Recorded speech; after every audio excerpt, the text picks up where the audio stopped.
Punch Audio, through the Audiobook Creation Exchange, presents The Marriage That Didn't Stay in Vegas.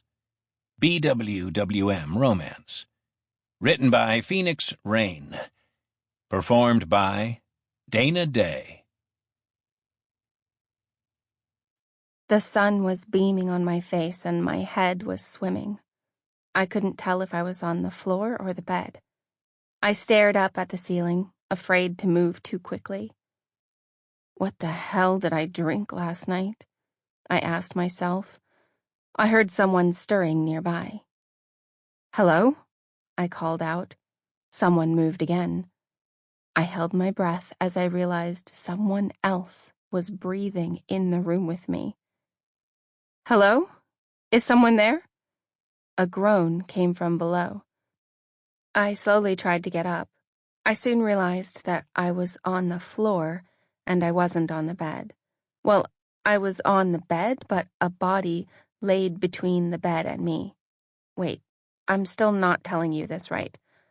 I was laying on somebody. His chest was as hard as stone and ripples were deep. With a body this tan and toned, he had to be a stripper. Shit. I've screwed a stripper.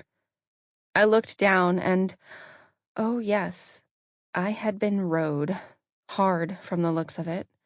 I slid out of the bed as quietly as I could, held on to the cream color sheets as tightly as possible, and saw my weave piece draped over the bedside lamp. I snatched it and then went in search of my clothes. I found a heel under the bed, my panties under the window, and my dress in one of the corners. Now all I needed was my other shoe, my bra, and my purse. I looked over the bedroom and found nothing. I looked over towards the bathroom and saw my other shoe. I snatched it up quickly. I searched the bedroom all the way over again and still nothing. In the sitting area, I saw my bra hanging from the ceiling fan with no way I could reach it. I went to the wall and turned on every switch. All of the lights came on, and the curtains opened wide. The ceiling fan didn't move an inch. Shit!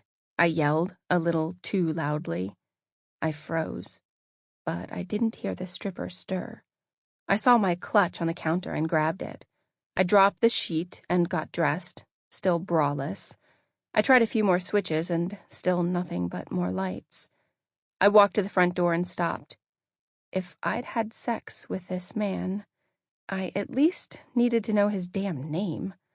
I looked around the big room and didn't find a sock, a shirt, not anything belonging to a man. I tiptoed back into the bedroom, and the stripper was still lying flat on his back, buck naked. Dear God, what a body. I definitely did not want him waking up and seeing this train wreck. I found a white button-down shirt, a pair of cufflinks, and socks. No pants, no wallet, and no cell phone were in sight.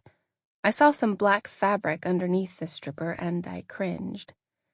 Shit, I whispered this time. I had to get the fabric from under him. I was almost certain it was a pair of pants. I tugged, and nothing. I pulled again, and he stirred a little. I kneeled down on the bed, quietly and slowly. I tried to push him, but he wasn't budging.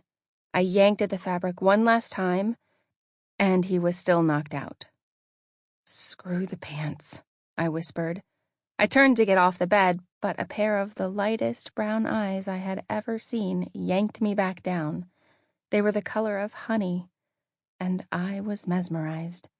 He pulled me down on top of him, then he rolled us both over. He towered over me while he kissed my neck. Phoebe, he whispered in my ear. I was in utter shock. The stripper knew my name. My real name. By the time I collected myself, he was snoring again. It took me forever to get from under him, but I finally made it. Once I was freed from Conan's grip, I bolted. Screw those pants and screw this stripper. I grabbed the rest of my shit and ran to the front door. Phoebe, he called from the bedroom. I swung the door wide open and dropped one of my heels on the floor. I bent over to Sample complete. Ready to continue?